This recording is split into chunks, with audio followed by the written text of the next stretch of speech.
ကျွန်တော်တို့ဒီဆက်ဝိုင်းကိုဆက်လုံးဖြစ်စေချင်ရင်ဘယ်လိုရေးဆွဲမလဲအရင်တစ်ပိုင်းမှာကျွန်တော်တို့ shape တွေအကြောင်းကိုလေ့လာပြီးပြီဆိုတော့ဒီတစ်ပိုင်းမှာတော့အဲ့ဒီ shape တွေကိုဖောင်းကြွစေရဲ့ form အကြောင်းကိုဆက်ပြီးတော့လေ့လာလိုက်ကြရအောင် form အကြောင်းကိုတည်ထားမယ်ဆိုရင်ပို့ပြီးတော့ရှုပ်ထွေးတဲ့အရာဝတ္ထုတွေကိုလည်းအလွယ်တကူရေးဆွဲနိုင်တော့ပါမယ်ဒီလိုပုံတွေကိုဆွဲတက်ချင်ရင်တော့ form တွေကိုနားလည်နေဖို့လိုအပ်ပါတယ်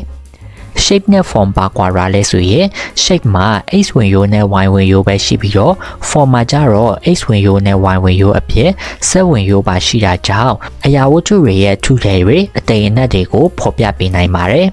ရှင်းပြောရရင် shape က 2-dimensional ပုံစံဖြစ်ပြီးတော့ form က 3D ပုံစံဖြစ်ပါတယ် form မှာလည်း shape တုံးကလိုမျိုးပဲကုဘတုံးဆက်လုံး cylinder တူချွန်နဲ့ pyramid ဆိုပြီးတော့ basic form လေးတွေရှိပါတယ်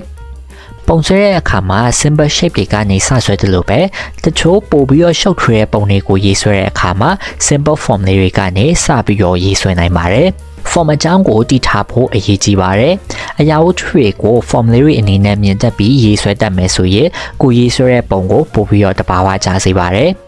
နောက်ပိုင်းစိတ်ကူထဲကနေပုံတွေကိုဖန်တီးတဲ့အခါမှာဆိုရင်လည်းအရာဝတ္ထုရဲ့ form ကိုတေချာထိန်းချုပ်ရေးဆွဲနိုင်မှအဆင်ပြေမှာပါ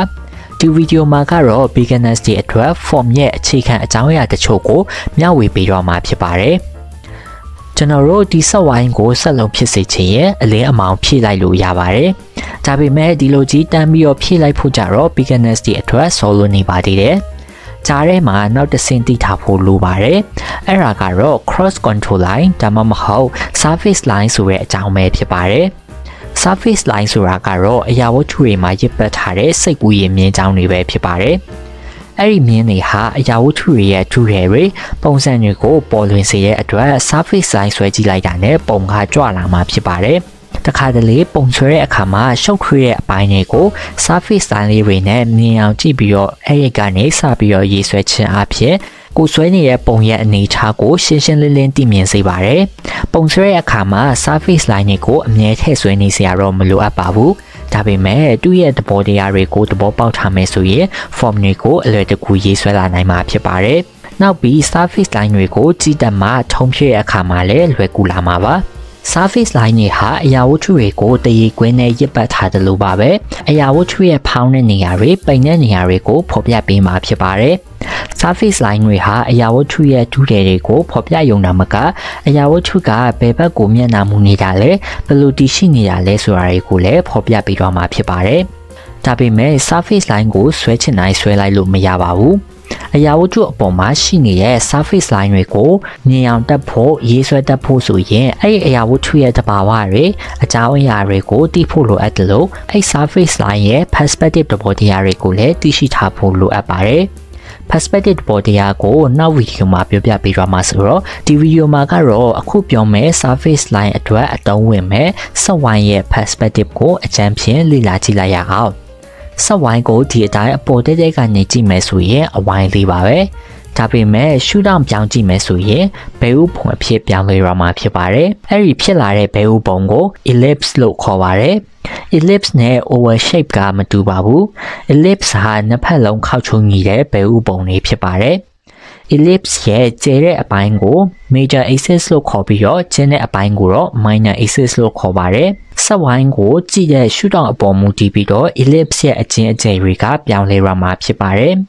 ကဲ ellipse အကြောင်းကိုတည်သွားပြီဆိုတော့ဆက်ဝိုင်းရဲ့ perspective ကိုလေ့လာကြည့်လိုက်ရအောင်ကျွန်တော်တို့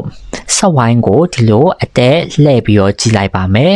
အဲ့ဒီဆက်ဝိုင်းက horizon line နဲ့ဝေးသွားတဲ့နေရာရောက်သွားရင်တနည်းအားဖြင့်မျက်လုံးရဲ့အပေါ်ပဲဖြစ်ဖြစ်အောက်ကိုပဲဖြစ်ဖြစ်ရောက်သွားတာနဲ့ဖြစ်ပေါ်လာတဲ့ ellipse ရဲ့ minor axis ကတဖြည်းဖြည်းကျလာမှာဖြစ်ပြီးတော့ horizon line နဲ့နီးလေလေတဖြည်းဖြည်းပြန်ပြီးတော့ကျင်းသွားမှာဖြစ်ပါတယ်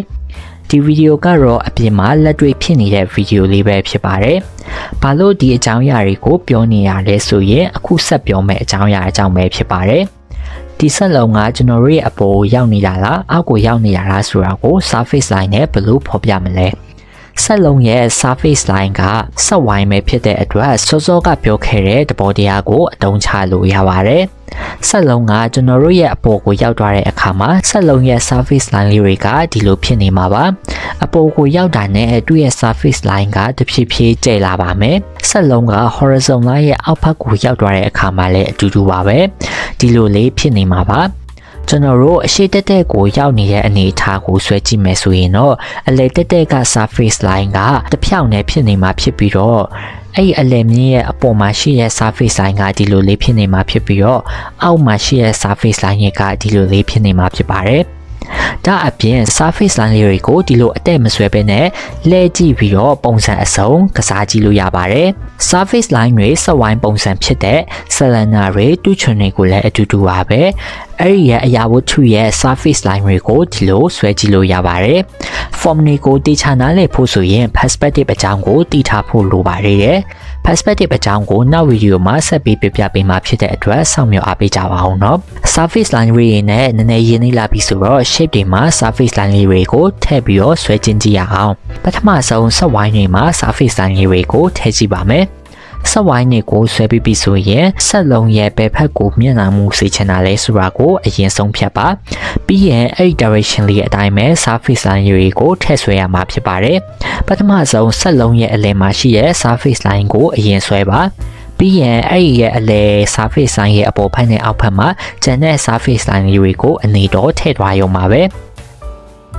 အကယ်၍ကိုကဒီလိုလက်တံလေ့ကျင့်ရတာအခက်အခဲဖြစ်နေမယ်ဆိုရင် 3D model လေးတွေကိုရှာပြီးတော့လေ့ကျင့်လို့ရပါတယ်ကျွန်တော် link လေးချထားပေးပါမယ်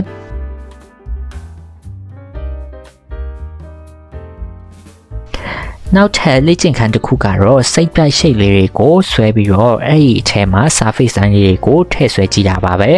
အဲ့လိုစိတ်ကြိုက်ရှိတ်ပေးတွေမှာ surface line တွေကိုထည့်ဆွဲပြီးပြီဆိုရင်အဲ့ဒီဖြစ်လာတဲ့ form ရဲ့အလယ်မြင်လေးတွေကိုဖြည့်ဆွဲကြည့်ပါဒီလိုလေ့ကျင့်တာကပေါ့ပေါ့ပါပါနဲ့ပြောစရာကောင်းပါတယ် form လေးတွေနဲ့ပို့ပြီးတော့ရင်းနှီးချင်ရင်တပ်ပုံတချို့ကိုကြည့်ပြီးတော့သူ့ရဲ့ simple form လေးတွေဘယ်လိုရှိလဲဆိုတာကိုမြင်အောင်ကြည့်ပြီးတော့ဆွဲကြည့်ရတာလည်းအကျိုးရှိတဲ့လေ့ကျင့်ခန်းတစ်ခုပဲဖြစ်ပါတယ်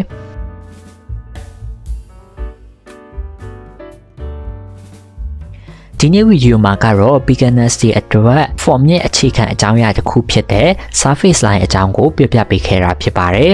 ဒီနေ့ဗီဒီယိုကတော့ဒီလောက်ပါပဲနောက်ဗီဒီယိုမှာပြန်တွေ့ကြပါမယ်အဆုံးထိကြည့်ပေးကြတဲ့အတွက်အားလုံးကိုကျေးဇူးအများကြီးတင်ပါတယ်ခင်ဗျာတာယာလာပါတဲ့နေ့လေးကိုပိုင်ဆိုင်နိုင်ကြပါစေ